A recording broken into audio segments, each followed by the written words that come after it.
We are live, ladies and gentlemen. Welcome to Marcus Loves Movies Live, and welcome to my stream about movies and mental health. The stream was meant to start at 8:30, so my apologies for my tardiness, but some technical issues. Still sorting out some green screen things going on, so you'll see bits of my t-shirt are missing and some other little technical bits, which obviously you don't really care about. But hey, we are here, we are live, so it is all good. So listen, thank you for joining me on Marcus Loves Movies Live. This is a brand new exciting thing, just checking that things are working, that we are actually live, because it's always good to know that we are working before things really kick off. But yes, we appear to be, so that is all good. So hope you're well on this Sunday evening.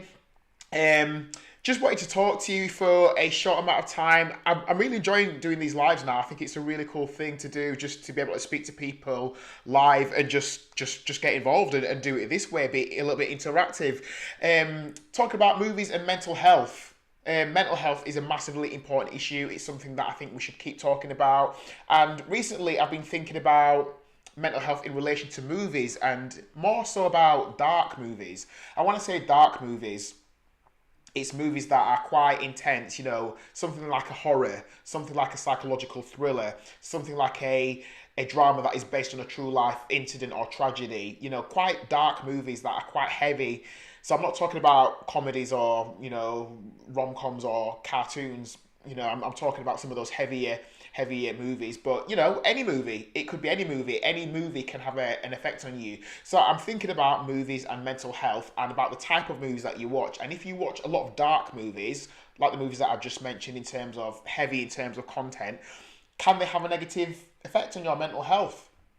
So that is the question that I'm posing tonight, and having a little debate, bit of a mini debate really, with myself and the camera, and you out there as well. And afterwards, it'd be great if you could leave a comment, if you could share your thoughts, share your feelings, what you think about it. I would love to know what you think about the whole mental health and issue around movies. Maybe you don't think there's any issue. Maybe you're just thinking, well, you go watch a movie and that's it. You go to enjoy yourself. Why should there be a mental health conversation about it? I just think it's a good one to have. So, talking about mental health and movies, and this is an adult conversation, all right? So I'm talking about movies that we watch as adults. I'm not really talking about dark things that young people might watch. That's another conversation for another time, in terms of young people who are watching stuff that I don't think they're ready for. So, kids shouldn't be watching 18 certificate, R-rated movies, etc. That's a conversation for another day. I'm talking about us as adults watching movies that we are allowed to watch, that legally we can watch, and how they affect you personally, how they affect you emotionally, how they affect you on a level. So that is the conversation. So this comes from, over the past 10 years or so, I've started to watch movies that are a little bit darker in tone. So when I was in my early 20s, I generally stayed away from movies that were anything other than action or comedies. But I really got into psychological thrillers. So movies like Seven and Fight Club, dark, which basically David Fincher movies. I got into more of that stuff. Things like Donnie Darko, really enjoyed those films. And even in the past 10 years or so, I've really started watching and analysing horror movies. Maybe it's to do with the fact that I got married. And that's my way of dealing with it. But I started to watch a few darker movies. So I'm thinking, do some of these movies have an effect on my mental health? Because obviously there's a lot of things that affect you. It could be what's going on in your work life, your home life, could be, to do with what's going on in terms of family, etc. A ton of things have a massive impact on your mental health, but I think movies are a big thing. And because this is a movie channel, it's good to talk about the movies that might affect you. So what I wanted to do is I wanted to pick up a couple of examples of things that I've watched and talk about how I think they've affected me in different ways. So one of them, I'm going to tell you what they are first. So for example, I've mentioned Dexter, which I know is a TV show. Fear Street, those movies which came out in 2021. Zodiac, again, another David Fincher movie. And Vanilla Sky, which is a movie from the early 90s. We all know Vanilla Sky, Tom Cruise. And how those movies and those TV shows, which I think they've all got a level of darkness to them, how they've impacted me. And maybe you've got something, a movie, a TV show that you've watched and you think, you know what, that's maybe impacted me on a level as well. And it's worth talking about. So I'm going to talk about and break these things down about how I think they've affected me. It's not going to be heavy, by the way. It's not a really, really heavy conversation, but just talking about how different things can affect us. Can I say at this stage, if you are new to the channel, whilst you're here, please consider liking the video. Would really appreciate that. Please support the channel. Please consider subscribing to the channel as well. If you like movie reviews, if you like trailer reactions, if you like movie discussion, like this kind of stuff, would really appreciate your support. So anyway, talking about these specific examples. So starting off with Dexter. Now, I'm coming to... I'm talking about these shows, and I'm assuming that we know a lot about these shows and films that I'm talking about. But, you know, if you don't know, Dexter is a show about a serial killer. But the serial killer, he's killing people who he thinks are really evil and bad. So he's the protagonist of the show. So we're watching this guy Dexter, Michael C. Hall, and we're on his side. As an audience, we are on his side. We want him to succeed. We want him to deal with these really bad people. Even though he's a bad guy, we want him to succeed and do all right. So I watched 8 seasons of Dexter. In fact, 9, because another one came out last year and I did a review of that. 9 seasons about this serial killer. It's one of the darkest TV shows I think I've ever seen. Now, personally, on a personal level, I got to admit, Dexter had zero effect on me. Dexter had zero effect on me. Didn't make me have dark nightmares or bad dreams or anything like that, or make me think of that on any kind of level. It was just a show that I watched on a weekly basis. Me and a couple of friends would watch it. We'd talk about it afterwards. Didn't weigh heavily on my mind at all. However, if you compare that, I did a tiny bit of research before I came to this. You know, Dexter is a heavy show, and I could say, oh well, Dexter's really affected me, and you could say that it's affected lots of people. Just Google this, right? I jumped on Wikipedia, and I know we can all question how valid articles and news on Wikipedia is, but you go read for yourself, right? There's a section, if you go to Wikipedia and you type in Dexter, the TV show, obviously, it's got, you know, details about the production, etc., blah, blah, blah. But there's a section that talks about its cultural impact and its association with real crimes. And I want to read out some of these actual things that have been linked to Dexter. I'm not going to read out the names of the individuals because I don't want to glorify anybody or anything. But check this out. Several comparisons and connections between the TV show and its protagonist have been drawn during criminal prosecutions. In 2009, a 17-year-old said the show inspired him to strangle his 10-year-old brother. In an affidavit filed with the county court in Indiana, police said that the young man confessed that he watches a show called Dexter on Showtime about a serial killer, and he stated, "I feel just like him." Another article, association to a real crime. In November 2010, in Sweden, a 21-year-old woman killed her 49-year-old father by killing him. During questioning, the woman compared herself to Dexter Morgan, and a picture of the character would appear on her phone whenever her father called her. She was sentenced to 7 years in prison. There's lots of those. One more. A British teenager, 17 years old, was sentenced to 25 years in prison for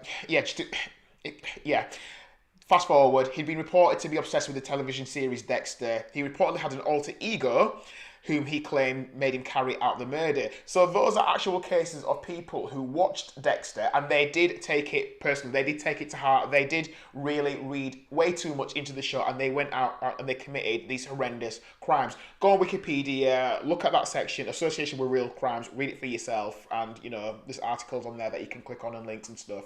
So that is one example of a show that didn't impact me at all. I just watch it. I don't think it had any impact on my mental health whatsoever. But we've seen there are real world cases where people have been affected. That is mental health 3.0. It's madness. So that's really dark. Stepping up a little bit, thinking about another film, thinking about Fear Street. Now, Fear Street came out as a trilogy that was released on Netflix back end of 2021. Cool idea, because they release these films, you know, on a weekly basis. Part 1, Part 2, Part 3. But essentially, it's your kind of classic teen horror. And I watched it, intrigued. Like I say, maybe 20 years ago, I wouldn't have watched a horror movie, but I watched it. Me and the missus watched it. And for me personally, I have also reviewed Fear Street, so feel free to go check that out in my review section on the channel. Fear Street 2 features, no massive spoilers, but it's about a serial killer that goes into like a teenage camp, one of these kids are all going camping on a trip, and a serial killer is let loose and goes around and he's murdering the kids. Now, that show, I had a problem with that. I thought that weighed heavy on me a little bit because whilst we've seen films where there's a killer on the loose, they're gonna go murder teenagers and do all of this stuff. In some of those films, there's a sort of tongue-in-cheekness about it that kind of makes it manageable. So if I think of something like Final Destination or Scream, you watch those and you're watching it about these teenagers who are like, oh, do I want to hear about a scary, do I want to play a game? And it's like, okay. But these teenagers are like 25-year-old actors, 30-year-old actors, and it's like, it's all a bit silly, and there might be a bit of comedy in there, and the deaths are quite comical, especially in Final Destination. So you can kind of just have a popcorn moment with that. But with Fear Street Part 2, I just felt like it was really going after kids who were like 12, 13, very innocent, and just quite graphic in the way that some of these kids were being murdered. And I thought, I'm not down with that. I'm struggling with that. I don't like it. I compare that even to another film called Sleepaway Camp, which is a great 80s film. And again, it's about, murderer going to a camp and attacking these teenagers. But the teenagers are kind of older and they're comical and they're purposefully annoying, and so when something bad happens to them, you kind of like, oh, I don't kind of mind. I know that sounds wrong as well, but it's just the way that it's done. It's done in a different way. Whereas Fear Street just felt very, very dark. Now, in terms of the effect on my mental health, I won't say that I had any bad dreams or that I had a real problem with it in terms of I need to write a letter and complain about how terrible this film is. It just didn't sit right with me. So for that reason, no complaints. I just won't watch something like that again. Do you know what I'm saying? Or, I won't watch Fear Street Part 2 again because I've got no desire to watch it. It just didn't sit right with me. But that is all good. For someone else, they probably really, really enjoyed it, and that's fine as well. So it's all good. Moving on, so I'm stepping it up. The next movie that I want to talk about that had a real impact on my mental health, and this is like level 3 of 4, so 4 is going to be even bigger. But level 3 of how a movie affected me is Zodiac by David Fincher. Now, Zodiac is a movie about a Zodiac killer. It's based on a true life serial killer. So go watch that. You probably already seen that film. Some of you David Fincher fans. And that movie, I watched it at a time. I was in my mid-20s. And by the way, I'll say it's a very good film. And if you haven't seen it, go watch it. And there are minor spoilers in what I'm about to say. But in the film, there is a scene quite early on. So again, it's not a major spoiler. It's about a serial killer. But there's a scene where a young couple are out having a picnic, and then this killer comes along and basically stabs them to death. But it's very, very, very, very graphic. Sometimes a movie can be clever. So you think of a Jason Statham movie, and it's like, it's a stabbing. It's kind of like almost stylish in the way that they've done it. This felt very graphic, very realistic, very much like it could be something that was captured, by someone filming it privately. It just felt very graphic and very real. Now, the reason I had a bit of a problem with that is because at the time, in my mid-20s, I think I had some mental health issues going on at the time. I was quite depressed. I probably had some financial worries, some relationship issues, just general stress, feeling a bit uncertain about the future, genuinely feeling, I wouldn't say suicidal, but just not feeling good about the future, just not in a good place. And I remember watching that scene, and I was watching that at a friend's house with a couple of other guys, and I remember saying to these guys, I'm sorry guys, I've got to go. I've just got to leave. I can't remember if I said something about the film, saying that this film just is too dark for me, it's too graphic. I just said, guys, I'm not feeling great. I'm gonna go home. For me, that film was just too heavy at the time based on everything else that was happening in my life. Now, fast forward 10, 15 years, I've watched Zodiac again, and I've watched that particular scene, and while it's not an enjoyable scene, I watched it and I moved on, and I just watched the rest of the film. I didn't go to bed thinking about it, I didn't dream about it, it didn't weigh heavy on my mind for the next few days or anything like that. It was just a film, a David Fincher film, which I think is very, very good. But like I say, when I watched it in my mid-20s, based on what was going on in my life, it just felt like it was too much to deal with. So it's a case of I watched something at the wrong time, and that did have a bit of an effect at me, that I just wasn't ready to handle that kind of movie. Moving on to level 4 now. By the way, can I just say, if you're still here watching this, please consider liking the video. Please consider subscribing. Would really appreciate that. I'm just putting my headphones in every so often just to check I am live, because I'm streaming and I don't have a team of people who are helping me with the stream. It's just me, myself, and I. So it's all good. So yeah, please consider liking the video. Please subscribe. Would really appreciate your support. So the 4th level, okay. So I've talked about Dexter. I've talked about Fear Street Part 2. Talked about Zodiac. And another movie that really impacted me, and this is a bit of a personal story, but it's all good. But the 4th movie that I thought had a real impact on me was Vanilla Sky with Tom Cruise. And again, this is another case of watching something at the wrong time in my life. And by the way, can I just say, if you're feeling like right now, oh, this channel's just about you talking about your personal life experience, it's not Marcus Lee show. Basically, I'm just talking about movies, and I'm talking from my perspective, and I'm talking in a way that hopefully is quite generic, and will be something that you might relate to. So that's the place I'm coming from. So I hope that's all good. Anyway, why are you here? Maxwell's movies. So yeah, the 4th movie that I wanted to talk about was Vanilla Sky. So I watched that maybe a year after it came out on DVD, back when DVDs was still a new thing. Early 2000, 2001, circa that time. So I was a young man, I was still a teenager at that time, would you believe it? And Vanilla Sky, again, it's a really good film. It's a really good film. But whilst I was watching that film, this is the personal story, my mum wasn't well. I was still living at home with mum at the time, and mum wasn't well, and she had to go to hospital. But for whatever reason, I think I could go see her, but then obviously she wasn't coming home. So I remember that night I was going to have the house to myself. And when you're a teenager and you've got the house to yourself, you're thinking, yeah, party time, I'm going to do all the things I want to do while, family ain't here and that kind of stuff. I was a bit of a geeky teenager. I didn't have like house parties or anything like that. So for me, having the house to myself, I was probably just going to go home and watch Match of the Day.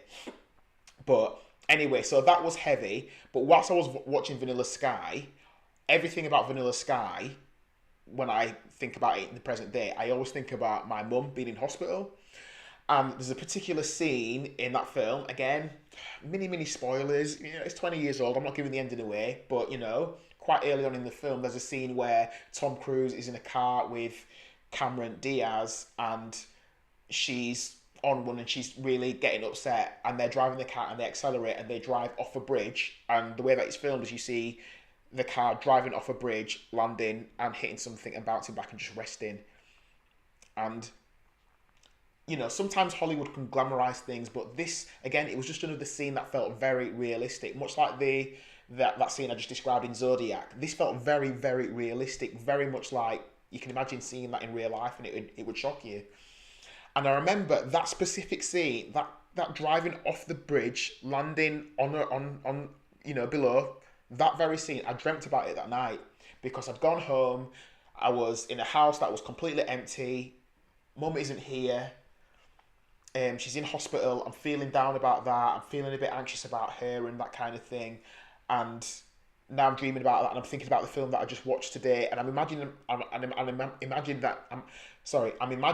I'm the guy in that car that's been driven off the bridge, and it's just, Vanilla Sky is freaky, it's got some weird moments, and for that reason that film has stayed with me, and as a result I've never actually been able to watch Vanilla Sky again. Now, maybe today, at 41 years old, if I was to sit down with the missus and think, oh, should we watch a movie, Vanilla Sky? I think, yeah, okay, yeah, we'll watch it. It's not that I've never watched that movie again, but that movie has it's such a clear reference and a throwback to a particular time in my life that was quite a dark, sad time in my life, and when I think of Vanilla Sky, I think about those moments there. So again, that is another case of a movie that, yeah, did have an effect on my mental health. Didn't make me feel good. And even to this day, I still struggle to watch it. So, moving forward, what is the answer to, movies and mental health? Do dark movies affect your mental health? Or is it a case of, well, you're just taking it too seriously? Don't take a movie too seriously. It's meant to be there for entertainment. Well, yeah, I agree with all of that stuff. Movies are there to entertain. Movies are there to educate and inform, especially films that are based on true life events. I think, or history. I think films do a great job of that, telling us about things that maybe we didn't know happened, because many of us are unlikely to pick up a book and research something and learn about our history. So films are great for all of that stuff. And sometimes, yeah, films do a really good job of highlighting a really tragic moment from our past, and I think films are great for that. But I think, what is the answer then? How do you deal with your mental health when watching a particular movie? How do you manage that stuff? How do we stop movies from having a negative impact on our life? Well, for me personally, I think it's a case of, when you watch something, whatever you sit down to watch, I think you've got to think about what's going on in your life at that moment in time. Have you got some relationships happening? Have you got some drama? Have you got some worries in your life? Have you got some financial issues? Have you got a job dilemma? Has there been a death in your family, or has someone close to you passed away? I would be very close in any one of those situations that I've just mentioned about watching something that I think is going to be really dark and really heavy. I really like my psychological thrillers, like I say. I like a good horror movie because, to be honest, I don't find them massively scary, but I just think it's clever how they manage to work an audience to get them on the edge of their seat and throw in the occasional jump scare. I like how horror movies are crafted. But I'd be careful about watching a movie like that if I've got something dark or difficult happening in my life. At that stage, that is the very time that I would switch to watching a comedy. One more personal story. Again, I'm just sharing my life with you here, guys. I'm not just a movie reviewer. I'm a human being. But a bit of a personal story. Me and my missus, my wife is gorgeous. Hopefully she'll watch this and she'll hear that. We've got a baby girl now, and our baby girl is beautiful as well. But just like many couples will tell you, getting pregnant isn't always easy. And for us, getting pregnant was a bit of a drama, and it wasn't easy, and there were some challenges along the way, and it took us a few years to get to the stage of being pregnant and then having our baby girl and stuff. So that journey was difficult, but in that time of that journey, I had family members say to me, "Hey Marcus, what are you watching at the moment, or any TV shows that you recommend?" And we'd have the chat, and they'd say, "By the way, Marcus, there's this particular show, this TV show, and it's probably not a good idea to watch that right now because it probably had something to do with babies, giving birth, pregnancy, etc., struggles, whatever." So family members would kind of point things out to me, saying, "Marcus, maybe don't watch that." And that was really good advice. And as a result, I never watched those shows. Some of those particular shows that they mentioned, maybe I'll watch that in 5-10 years time. But now, with our baby girl still being very, very young, maybe now's not the right time for me to watch that. And especially at the time when we were really struggling, that definitely wasn't the time to watch that, because it would have weighed heavy on our minds, it would have weighed heavy on our health and stuff, and it just would have maybe taken us to a darker, sadder place. So good advice. So yeah, just think about what's going on in your life at the time. And I think it's also a case of just deciding what works for you and what doesn't work for you. I think sometimes, when people say, "I don't like that particular type of film because it's a bit heavy and it's a bit dark," or "I don't really like scary movies," or "I don't like anything that's more than a 15 certificate." I've got friends who don't like anything that's heavier or more intense than a 15. They won't watch 18s. And I think sometimes you can look at those people and think, "Oh, well, grow up. You're an adult. Don't be such a snowflake. Develop a thicker skin and just watch it." But I think it's a case of, well, if that doesn't work for them, just leave them be. Just leave them be. There's enough darkness, enough heaviness in the world where it's like, yeah, you don't need to watch every single thing that's out there. You can avoid certain things that are difficult for you to watch and stuff. So I think about what works for you, and if something doesn't work for you, just avoid it. Someone else will be fine with it. And also, like I said, just check how you're feeling before you watch something. So are you feeling down?